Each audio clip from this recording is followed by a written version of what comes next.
Hi, I'm Sarah, and you are watching SJO Creative. Today, I am filming an unboxing video, and I can't wait to show you guys what I just received from Barocco, which is a wonderful yarn company. I am just bringing in 2 yarns from them so far, and then we'll see how it goes. But I also have to figure out what sample I might make for the shop. So it's the bulky yarn that I need to figure out, so maybe you can help me. Comment below after you see the yarn and let me know what you think I should make out of it. Check it out. Can you see? So this is vintage. So this is machine washable. It's a wool synthetic blend. And it is like a worsted or Aran weight. Oh.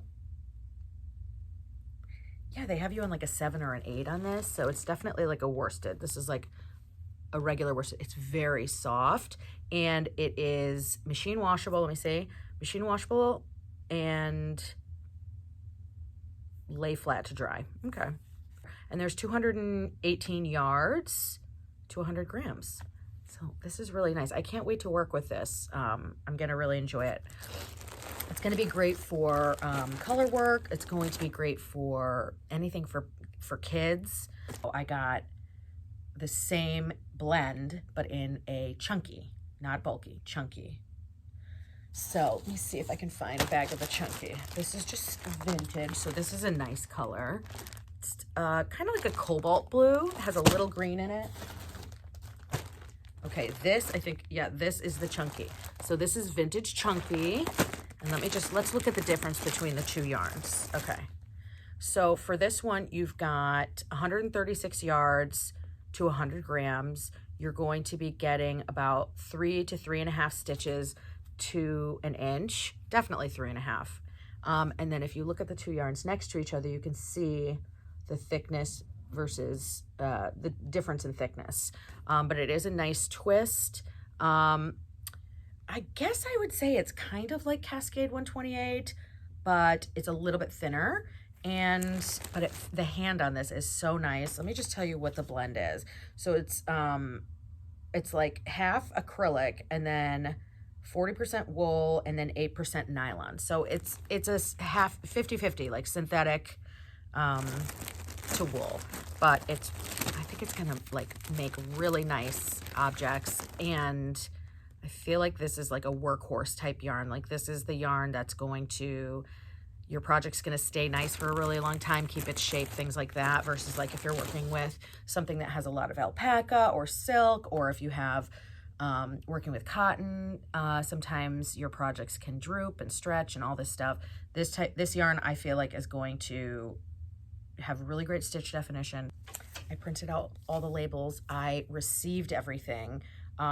This is going to be when I'm going to find out if there's anything missing from my order, but I printed based on what they said they shipped me. Okay, so this is another chunky, and this is just a great white, which, you know, normally it's hard to find like a really good white. Usually you can find a lot of ivory. Okay, this is a heather, and this is again in the worsted. This one was chunky, this is worsted. Okay, let me stick that behind me. Maybe like right there. Okay. This looks like chunky. Let me see. Yes, this is chunky. How pretty is that color? Okay, we're putting you with your little sister. Okay, this looks like more chunky. This is a nice, it's like a sage green, but it's deeper. Isn't that pretty? I like that color. That is a good green.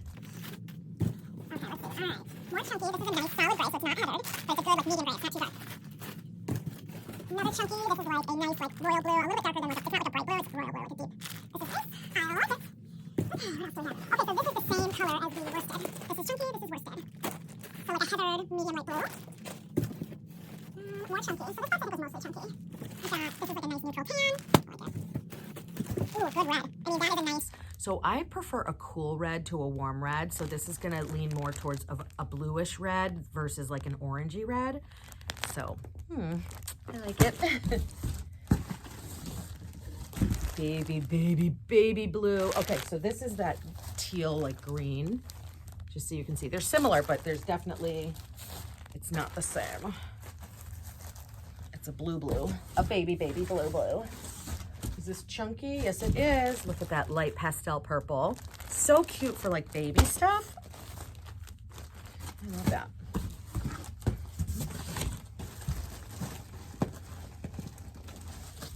Okay, here's a couple more neutrals. I've got the chunky in this great, rich, warm brown, and then a lighter gray. Let's see, where's the other right here? So nice. These actually would complement each other pretty nicely. Throw that over here. Let's put our neutrals together, Sarah. I'll put the brown and the tan up here with the white. The red can go with purple down here. Let's put over here. 1, 2, 3, 4, 5, 6, 7, 8, 9, 10, 11, 12, 13. I think I got like 3 more colors. There's 2 more in this box. Chunky, chunky. Okay, this is a nice yellow, okay? It is definitely a pastel yellow, but I like it. I think it's pretty. It's kind of like banana. I don't know. Sometimes yellows have too much orange in them, and I'm like, nah. And then this is a nice heathered charcoal gray. Love it. Okay, that's 1 box down, but this box is empty. Okay, you do have to be careful when you're cutting open boxes with yarn. You don't want to cut any of the yarn, so you definitely have to be kind of gentle and feel your way. I'm just telling you, when you open a new box of yarn, I mean, there's nothing better, okay? I just want to cast on or start crocheting. Okay, so let me show you. We've already seen the colors for the most part. There was 1 color that wasn't available that was discontinued in either chunky or worsted. I can't remember which. So we'll find out because we'll find the color that we haven't seen yet. All right, so these so far are going to be your worsted. So this is the brown. That we like, our charcoal gray, yellow, I'm going to go with pastel so worsted, and the blue, neutrals, neutral, the light gray and the white. We've got your teal. Okay, here's another chunky. Okay, this must be the color that was discontinued in, no, I have this in the worsted. So this is that really nice, almost like magenta-ish-esque color. Okay, the red in the worsted. And the purple. Now, just to be clear, when I'm talking about the different gauges of yarn, I'm talking about how the yarn is going to knit, what size needle or hook you need to use, how it's going to crochet as well. And we are talking about the thickness of the yarn, how many yards you're getting to 100 grams. Generally, sometimes you get balls of 50 gram, like 50 gram balls of yarn. And so that's going to be different. But generally, you can tell what a yarn is based on how much yardage you're getting in a ball, or you need to do a swatch. You need to do a swatch whenever you're doing a pattern written by somebody else. And here's why. You need to do a swatch if you're knitting your own pattern too, but I digress. Listen, you have to knit a swatch to make sure that you are on gauge for whatever pattern someone has written, whether it's crochet, knitting, you name it. However, the gauge that's on any pattern is what that person got for gauge. So you might not be able to reach that gauge, and you might need to make adjustments, and that's something we can talk about in a future video. If you're interested in me making a video talking about how to make adjustments to patterns when your gauge is off, or if you're trying to make it fit someone and, like, you know, their measurements don't line up, we can talk about how to adjust things. That would be a fun video to make, actually. That's like one of the main things I do, is write patterns and also customize patterns that are already written that just aren't gonna fit, or the gauge is different, things like that. Okay, and we can also talk about knitting a swatch. This color is yummy. I don't normally like yellow. Okay, wait, let me show you the pastels, because I think, so we've got purple, blue, teal, and yellow. You know what I didn't get is a baby pink. I know I ordered a baby pink. That might be something that's like back ordered and coming later, because I don't feel like I have 16 colors, and I got 16 colors of each when I ordered it. So we shall see. And I think I might whip out my knitting machine and try and make something up real quick. I have about 5 knitting machines, and the reason I have so many is because when I had my old shop, I had 3 at the store and 2 at home, because they're different gauges. another question for you. If you're interested in machine knitting or tutorials on machine knitting, let me know in the comments below because I can make a video for that. I was planning on making videos for that, but I'm not 100% sure how much interest there is.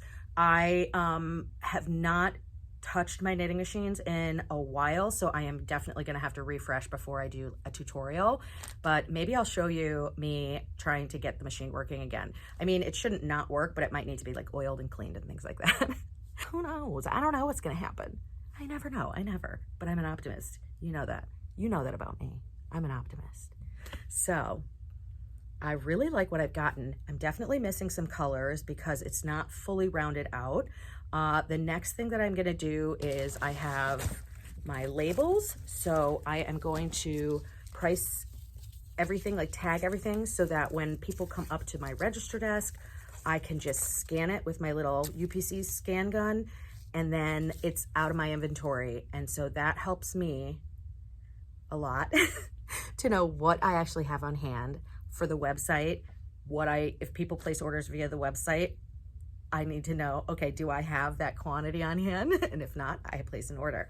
Oh, that's the one thing about Barocco that I love. So Barocco has this thing that they developed during COVID, and it was called Dropship. Okay, so basically a Yarnshop owner, myself, now can place an order for a customer, and it can be any quantity of yarn. Like, you don't have to buy a bag of 10, which is unusual. You almost always as a wholesaler have to buy bags of 10 or like even more quantities. Okay.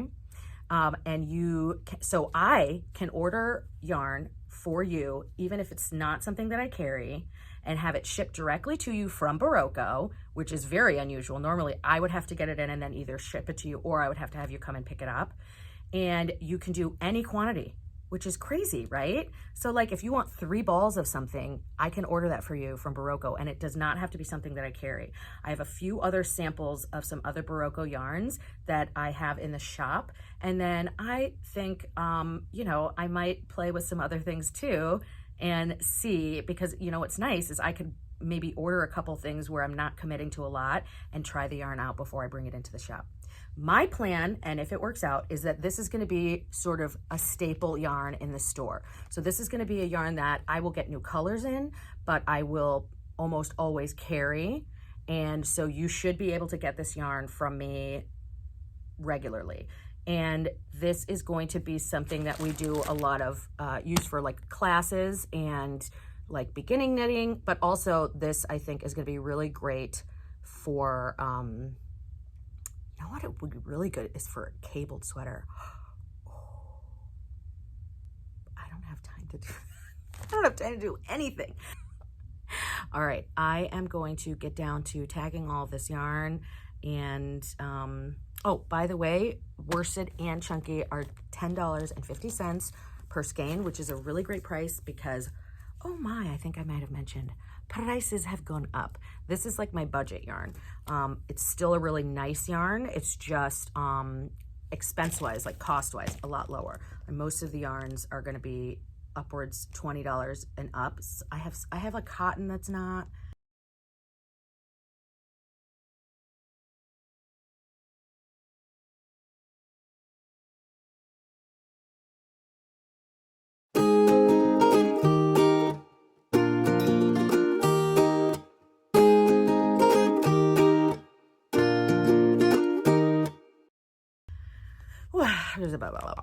I'm gonna have to edit this. Who talks that long? Who talks that long? I'm serious. Who? Does anybody know? I think it's me.